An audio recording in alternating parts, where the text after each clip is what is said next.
Bonjour et bienvenue sur Perron TV. Aujourd'hui, nous recevons une délégation de la Fondation Varenne. Donc bonjour, pouvez-vous vous présenter? Bien, alors moi je suis Philippe Page, je suis le conseiller spécial du président de la Fondation après avoir été directeur général de la Fondation Varenne. Bonjour, je suis Rémi Bouquet-Deschaux, je suis journaliste, euh, un peu, un peu à la retraite maintenant, et bénévole à la Fondation, mais j'ai été aussi directeur de la Fondation aux côtés de Philippe, entre autres. Bonjour, je m'appelle Claude Lem, je suis un journaliste aujourd'hui retraité et je m'occupais du service des sports et puis du service des informations générales. Informations générales, c'est la politique française, étrangère, les grands faits divers.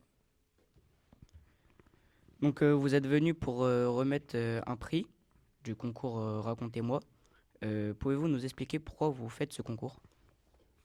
Alors pourquoi ce concours spécifiquement? C'est pourquoi nous organisions des concours, c'est-à-dire il y a ce concours, puis on en a un certain nombre d'autres qui s'adressent à des publics relativement différents, mais généralement scolaires.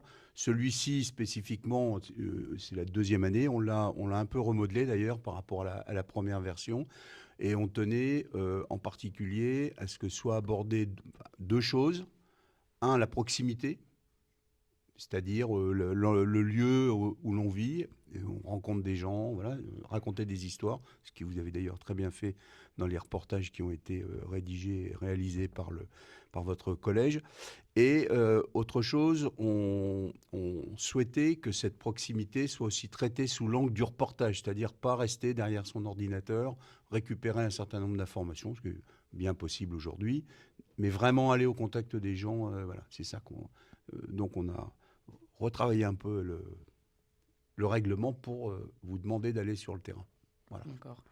Quels sont les objectifs de la Fondation Varenne? Alors la Fondation Varenne, c'est déjà une fondation qui est reconnue d'utilité publique et elle a pour mission, elle a trois missions essentielles. La première, c'est l'appui à la profession puisque nous organisons tous les ans un prix national qui récompense le meilleur journaliste en presse écrite, quotidienne, hebdomadaire, nationale. Un prix qui récompense le meilleur photographe, le meilleur journaliste de radio et le meilleur JRI en télévision. Et la photographie aussi. La deuxième mission, c'est l'éducation média. C'est pour cela que nous sommes là aujourd'hui, pour remettre des prix à l'équipe qui a participé à l'opération, comme le disait Rémi, racontez-moi.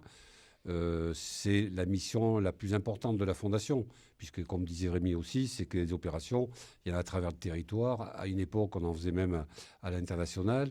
Donc pour nous, c'est vraiment important. Et la troisième mission, c'est mettre en œuvre aussi des opérations qui relatent la vie et l'œuvre d'Alexandre Varenne, le fondateur de la montagne. Voilà en gros les missions de la Fondation. Après, on a un aspect social, puisqu'on aide aussi les jeunes qui se destinent au métier de la presse et de la communication, en leur octroyant des bourses, et les gens de la profession qui peuvent être aussi en difficulté. Voilà les missions de la Fondation. Combien combien d'années d'études avez-vous fait?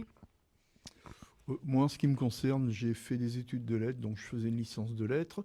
J'ai fait un peu d'enseignement par la suite, et puis l'enseignement me convenait pas. Enfin, j'étais pas à l'aise dans ce métier, et donc je suis rentré à la montagne pour travailler, faire des piges, comme on dit. On travaillait les dimanches, les samedis, et puis au fur et à mesure, comme ça se passait bien, on m'a dit tu veux rester, tu veux nous rejoindre. Je suis resté, et j'y suis resté 44 ans, je crois.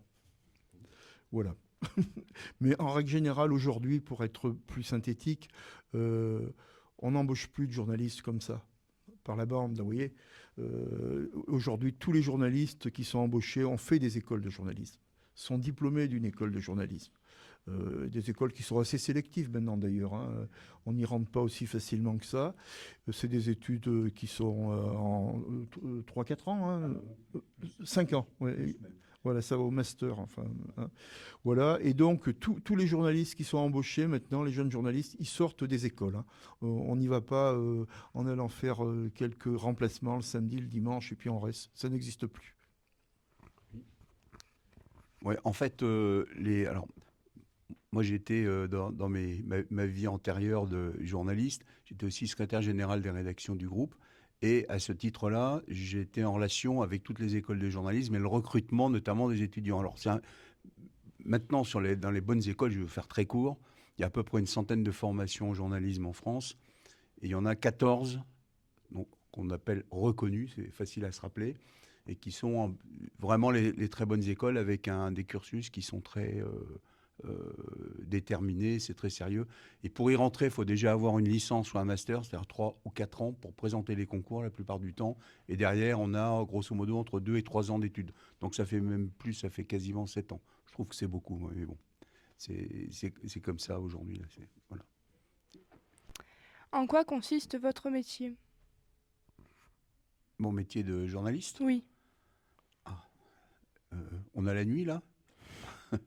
Non, très, très simplement, alors Claude dira aussi, ça consiste à traiter de l'information en fait. Donc, aller la chercher d'une manière ou d'une autre. Je parlais tout à l'heure de ce qu'on vous demandait d'aller sur le terrain, mais il y a plein d'autres façons aussi qui peuvent se compléter. D'ailleurs, la plupart du temps, maintenant, il y a Internet qui permet de rechercher de l'information, mais pas que. Il y a plein de choses. Et aller la chercher, c'est une chose, mais il faut aussi la vérifier les sources qui nous ont aidé à trouver ces informations. Et après, il faut les mettre en forme, que ce soit avec nous, c'était plutôt l'écriture, mais ça peut se compléter avec la vidéo, la radio, etc., etc. Donc, aller chercher l'information et la traiter pour la mettre à disposition d'un public. Ça, c'est le métier de journaliste. Voilà. Alors, pour moi, personnellement, donc, je ne suis pas journaliste, donc moi je mets en pratique toutes les missions de la Fondation, les opérations, aidé par cela par l'équipe de bénévoles qui m'entourent, et établir les budgets et remplir les missions que me confie le conseil d'administration de la Fondation. Oui, le principal du métier de journaliste, c'est d'être doté d'une grande curiosité pour aller chercher les informations. Les informations, c'est pas pour nous, c'est pas égoïste, c'est pour les donner au public. Le public, c'est nos lecteurs, téléspectateurs, auditeurs à la radio. Et le grand trait de ce métier, c'est la vérification de l'information. C'est-à-dire, une information doit être vérifiée, revérifiée et encore vérifiée pour être juste et être donnée au public pour éviter ce qu'on appelle aujourd'hui les fake news. Enfin, vous voyez bien, toutes les dérives qu'il y a aujourd'hui sur les réseaux où beaucoup de choses sont fausses.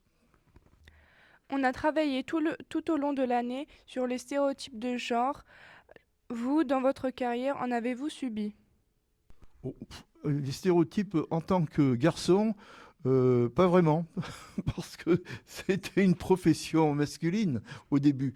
Moi, quand j'ai démarré ma carrière, il y a une quarantaine d'années, dans la rédaction de La Montagne, il y avait une journaliste. Et je m'en rappelle parfaitement, elle s'appelait Anne-Marie Angèle. Et je m'en rappellerai toute ma vie, parce qu'après on l'a côtoyée pendant des années, puis c'était une dame un peu folklorique qui était vraiment sympa, quoi. Enfin, c'était un personnage.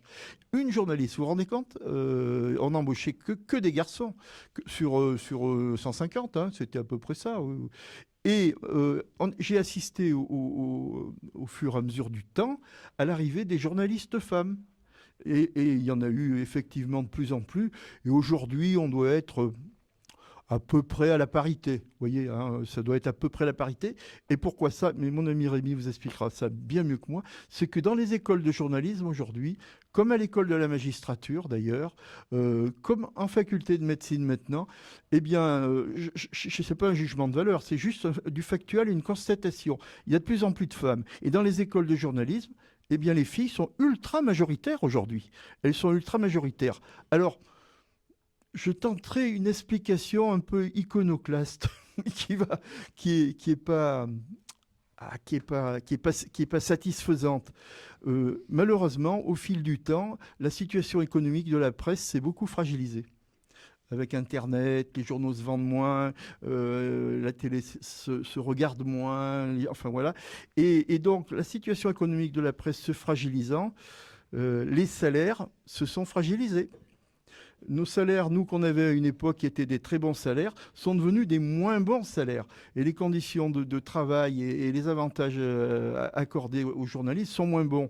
Et donc, on constate malheureusement, je dis bien malheureusement, ça c'est un sujet, que quand des professions se précarisent, que les salaires sont moins élevés, eh bien, les garçons s'en détournent un peu et les filles, bien sûr, comblent ce vide-là en acceptant une ascension sociale, même avec des salaires un peu moins intéressants. Moi, je suis un peu moins catégorique parce qu'avec Philippe, on a beaucoup voyagé dans toutes les bonnes écoles de journalisme en France pendant pas mal d'années. Moi, j'y allais, on y allait pour deux raisons différentes. Mais moi, en particulier, j'allais recruter des jeunes, notamment pour l'été, pour les stages, etc.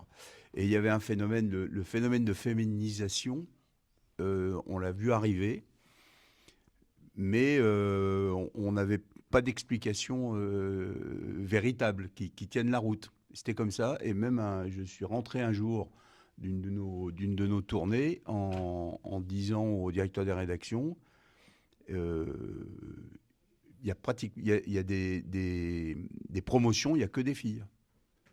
Donc ce qui nous a, nous, alors à l'inverse peut-être des stéréotypes en question, ça nous a posé d'autres problèmes, c'est qu'on s'est retrouvé avec des déséquilibres filles-garçons, mais pas dans le sens que vous imaginez, vous. C'est-à-dire dans le sens, on a eu une agence, je ne la citerai pas, et c'est avec une chef d'agence femme qui s'est retrouvée à un moment entre les professionnels, les stagiaires, qu'avec des filles. Et qui a pris son téléphone et qui m'a dit « Trouve-moi des garçons ». Et c'était... et pourquoi ? Parce que c'est ça qui vous fait réagir. Effectivement, l'équilibre n'y était plus. Et une rédaction, c'est quelque chose de très humain, de très vivant, donc il faut que ça cause, faut que ça croise des points de vue et compagnie. Mais si on n'a que des filles ou que des garçons, et comme disait Claude, on a connu nous les rédactions quand on est rentré dans le métier où il y avait que des garçons. C'était exotique de voir passer une fille de temps en temps, mais même pas des stagiaires. D'ailleurs, ça se faisait pas. Donc on vivait autre chose. Donc la féminisation, on l'a vu arriver. Mais on a vu aussi les déséquilibres. Voilà. Merci d'avoir répondu à nos questions et à bientôt sur Perron TV. Merci. Au revoir. Merci bien. C'était un plaisir. Voilà.